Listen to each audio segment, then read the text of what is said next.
Et bonjour et bienvenue dans cette nouvelle vidéo. Aujourd'hui, je vais vous présenter l'application Cockpit qui va vous permettre d'administrer vos serveurs Linux à la souris pour tous ceux qui sont allergiques au terminal de commande. Il offre donc une approche conviviale pour gérer les serveurs Linux en permettant aux administrateurs système de surveiller et de configurer plusieurs aspects du système sans avoir directement à utiliser la ligne de commande. On peut l'installer et l'utiliser sur plusieurs plateformes, mais dans ce tuto, je vais vous montrer comment l'installer sur un serveur Debian. Et je trouve que c'est un parfait complément à mes nombreux tutos que j'avais fait auparavant sur comment créer son serveur Linux. Je vous avais montré comment justement installer un serveur web sous Apache, un serveur FTP, un serveur de fichiers avec Samba, des bloqueurs de pub, etc. Et je trouve que installer Cockpit est le parfait complément pour administrer tout cela. Il est tellement intuitif et puissant que vous pourrez même créer et utiliser des machines virtuelles directement sous Cockpit. Tout se gère via une interface web conviviale et cela vous fera gagner un temps fou.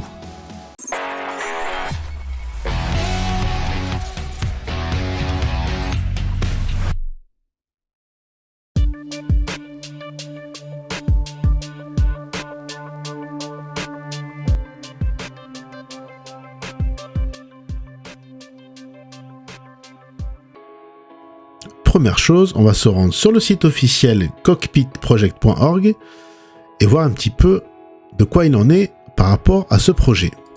On nous définit bien le projet Cockpit comme une interface graphique web pour les serveurs et facile d'emploi pour tous ceux qui sont new to Linux, c'est-à-dire nouveaux à l'environnement Linux, ceux qui sont familiers et ceux qui sont experts en Linux, donc pour tous les types de niveaux. Si on regarde les captures d'écran, on voit que effectivement l'interface est assez conviviale, assez rudimentaire mais quand même conviviale dira-t-on, est segmentée en plusieurs domaines. On voit sur la colonne de gauche les logs, le storage, donc tout ce qui est espace de stockage, tout ce qui est réseau, tout ce qui est machine virtuelle, tout ce qui est compte utilisateur, service, firewall, etc. Donc on peut vraiment gérer tout l'aspect matériel et logiciel de votre serveur Linux, comme on peut le voir à travers ces captures d'écran, et on voit que ça tourne là par exemple sur Fedora, sous Debian, ça peut également tourner sous Red Hat, donc ça peut s'utiliser sous différentes versions et plateformes de Linux, et on voit même qu'on peut monter et créer des systèmes RAID par exemple, gérer les services, les arrêter, les redémarrer, voir tous les logs concernant les services. Comme je disais tout à l'heure, gérer votre firewall, et là on voit bien qu'on peut créer une machine virtuelle, l'administrer, la lancer, l'arrêter, etc. Donc là par exemple une OpenSUSE, donc je vous dis que c'était vraiment un outil très puissant, mais non moins simple d'emploi, donc simple to use. On voit également qu'il y a un système d'API, donc pour communiquer avec diverses applications, et on voit également qu'on peut l'enrichir d'autres applications extendables, avec des applications tierces. Et enfin, on nous fait un petit résumé de tout ce que peut faire Cockpit, configurer un firewall, etc. Donc vous avez tout ici sur cette page, et cerise sur le gâteau, il est complètement gratuit et sous licence GNU GPL. On voit qu'il est compatible Fedora, Red Hat, CentOS, Debian, Ubuntu, Clear Linux, Arch Linux, Tumbleweed, etc. Et que pour y accéder, il suffit de taper l'adresse IP et 2.9090. Dans les applications tierces, on voit que les applications de stockage, de réseau, des applications de mise à jour de logiciels, les conteneurs Podman, les machines virtuelles, donc tout ça, il sait le gérer. Donc vous pourrez, si vous voulez, à l'avenir, l'enrichir d'applications tierces. Il y en a une ribambelle. Donc, mais dans ce tuto, nous allons voir déjà l'installation et les bases de cet outil. Passons au vif du sujet, donc à l'installation de Cockpit. Donc soit je me connecte en SSH à mon serveur, soit je le fais directement sur ma machine. Donc là, je suis directement sur ma machine et je lance mon terminal, ma console, en passant par le menu des applications. Je tape terminal. Et la première commande qu'on va taper, maintenant vous en avez l'habitude, c'est la sudo apt update et sudo apt upgrade-y afin de mettre à jour le système. C'est très important que notre système Debian soit bien à jour avant d'installer Cockpit. Selon le nombre de mises à jour, ça peut aller plus ou moins vite, Et à la fin des mises à jour, on peut enfin procéder à l'installation de Cockpit en une seule ligne de commande, qui est sudo apt install cockpit-y, et vous validez. Et là, en à peine moins d'une minute, donc je vais volontairement accélérer la vidéo, il va installer Cockpit. Une fois que c'est fait, on va l'activer au démarrage, en tapant tout simplement la commande sudo systemctl enable-now cockpit.socket, et vous validez. Et là, on va taper IPA juste pour qu'on retrouve bien notre adresse IP du serveur, ici qui est 192.168.1.95, qui va être nécessaire pour me connecter. Donc prochaine étape, je lance un navigateur et je tape l'adresse IP du serveur 192.168.2.9090. Ici, je vais dans paramètres avancés, je fais connexion. Faites pas attention aux messages d'alerte. Et on va se loguer avec votre compte utilisateur. Donc ici, moi, c'est Networks et mon mot de passe. Et je clique sur connexion. Et on arrive sur l'interface, sur le dashboard de Cockpit, avec des widgets bien pratiques comme santé, utilisation, informations sur le système et configuration. Et je vois que par exemple, dans santé, j'ai un petit warning. Et si je clique dessus, je vois que mon service Light HTTPD a un petit souci, mais j'ai ma petite idée. Il doit peut-être entrer en conflit avec mon serveur web Apache qui est également installé. Donc peu importe, si je retourne sur aperçu, donc j'ai bien des petits widgets qui en un coup d'œil me donnent l'aperçu, l'ensemble de mon système. Tout en haut, je peux cliquer sur Turn On Administrative Access pour avoir les droits complets. Je mets mon mot de passe de session et je m'authentifie. Et là donc j'ai tous les droits sur le dashboard de Cockpit, donc faites-le. J'ai bien l'accès administrateur en haut, à côté j'ai l'aide si vous le voulez, l'aide en ligne, et j'ai également session si vous voulez par exemple changer la langue ou le thème, clair ou sombre. J'ai une petite préférence quand même pour le thème sombre, et vous pouvez également redémarrer ou arrêter carrément la machine, votre serveur, grâce à l'interface graphique. Donc ça peut être très pratique, surtout si vous êtes à distance.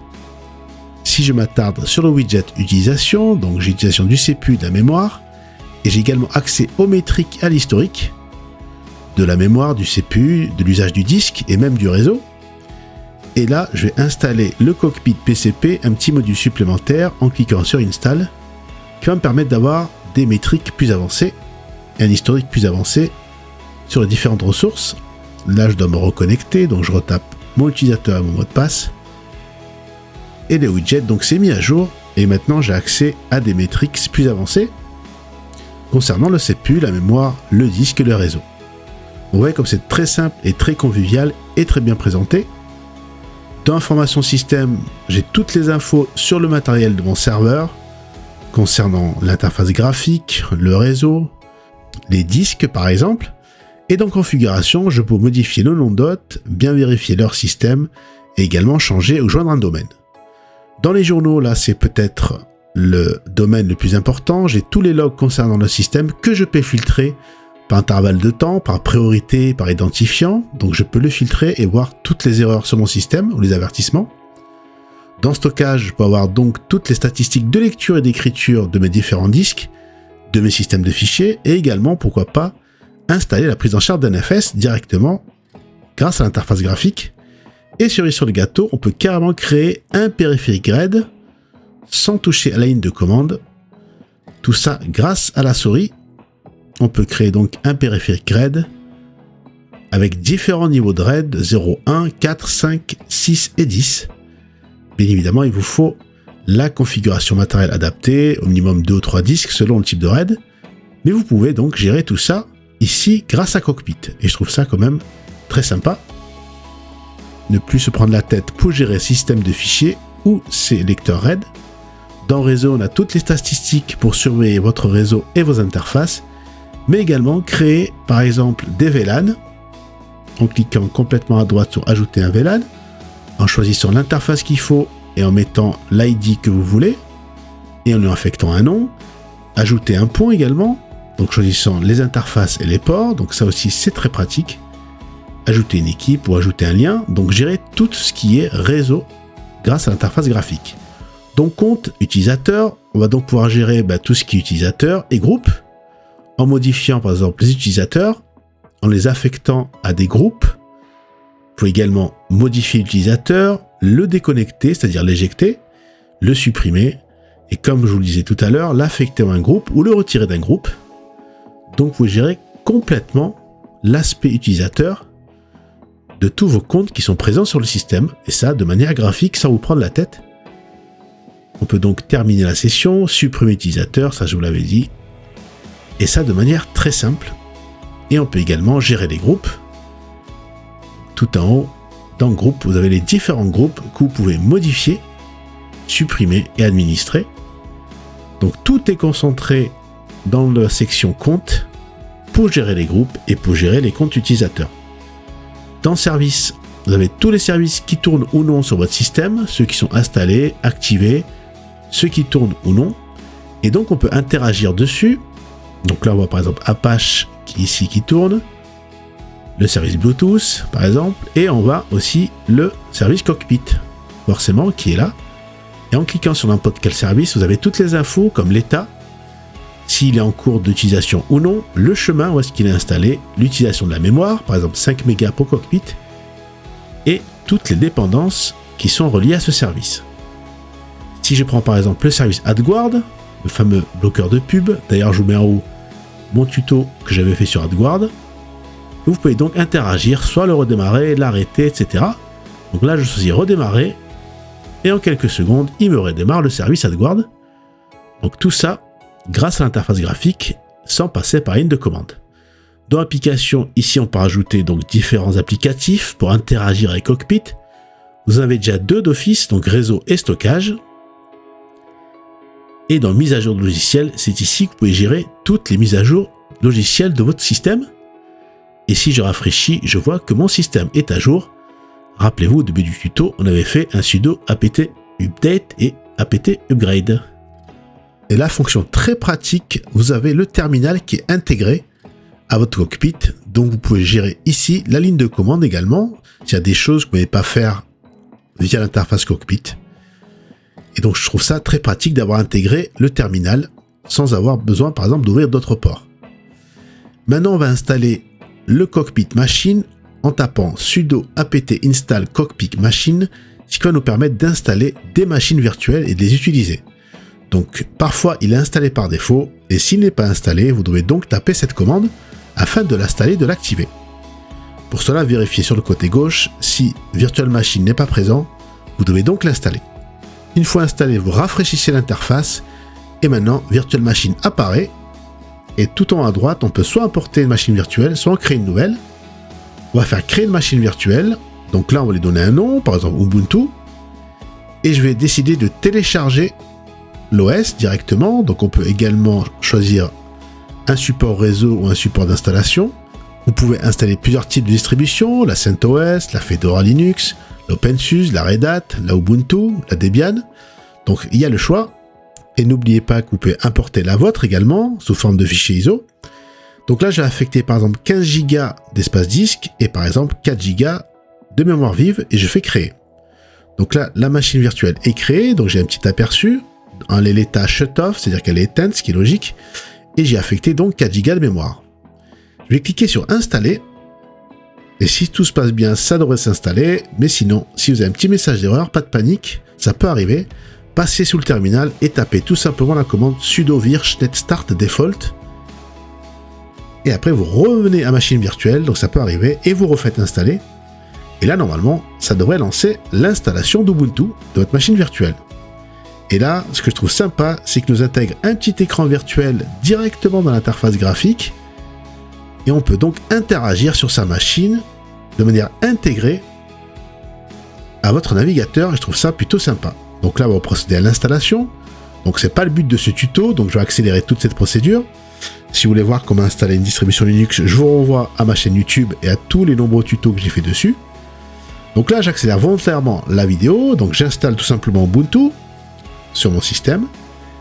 Et une fois installé, voilà, j'en profite pour vous montrer également qu'en dessous, vous avez plusieurs ressources, comme le type d'interface utilisé, le type du disque, etc. Donc quelques minutes après, il m'a installé Ubuntu et je vais me loguer avec le nom d'utilisateur que j'ai choisi lors d'installation et le mot de passe. Et je vois donc que ma machine virtuelle est bien installée et fonctionnelle, et je peux donc interagir via mon navigateur. Mais vous sachez également, vous pouvez également interagir via un client VNC. Donc ça, vous pouvez le faire directement, ou donc via votre navigateur. Là, je lance par exemple LibreOffice Writer, et je vois que ça fonctionne. Et je peux donc maintenant soit suspendre, fermer ou arrêter de manière forcée ma machine virtuelle. Donc je peux également interagir dessus via Cockpit. Donc je vais tout simplement choisir fermeture. Et là, je procède donc à la fermeture de ma VM. Et je vois que cela fonctionne. Et que c'est quand même assez puissant. Voilà, ce tuto est terminé. Je vous ai donc montré comment installer et utiliser l'application Cockpit qui va vous permettre donc d'administrer vos serveurs Linux, mais également vos Linux desktop, pourquoi pas. Donc c'est une interface très conviviale et pour tous ceux qui sont allergiques au terminal de commande, ça va vous permettre de configurer et de surveiller tous vos serveurs Linux. Attention tout de même, pour des choses très pointues, rien ne vaut bien évidemment le terminal de commande, mais quand même grâce à Cockpit, vous pourrez aisément couvrir plus de 80 ou 90% des choses qui sont en rapport avec votre serveur Linux, et je trouve ça vraiment très sympathique. Voyez cet outil comme une aide, comme un gain de temps, qui va vous permettre de faire les choses répétitives ou de base de manière très simple, grâce à la souris, comme par exemple gérer vos services, les redémarrer, les arrêter, gérer votre firewall, ou pourquoi pas carrément créer un système RAID, et tout ça grâce à l'interface graphique, et je trouve ça vraiment très pratique. J'apprécie également le fait qu'ils aient intégré un terminal à l'interface graphique, donc c'est très bien pour pouvoir toujours utiliser la ligne de commande, sans avoir besoin d'ouvrir de port pour le SSH par exemple, tout est intégré à Cockpit. J'aime également le fait de pouvoir installer et gérer des machines virtuelles, et aussi le fait de pouvoir gérer des containers Podman, tout ça grâce à Cockpit. Donc c'est un outil assez simple, mais non moins puissant pour votre serveur Linux. Enfin, si vous voulez administrer votre serveur Linux depuis l'extérieur, n'oubliez pas d'ouvrir le port 9090 et de le rediriger vers votre serveur Linux. Comme ça, depuis l'extérieur, vous pourrez donc administrer via Cockpit vos serveurs Linux. N'oubliez pas de laisser un pouce bleu si la vidéo vous a plu, de vous abonner si ce n'est pas encore fait, et d'activer la cloche de notification pour ne rater aucune de mes vidéos. Merci et à bientôt pour une prochaine vidéo.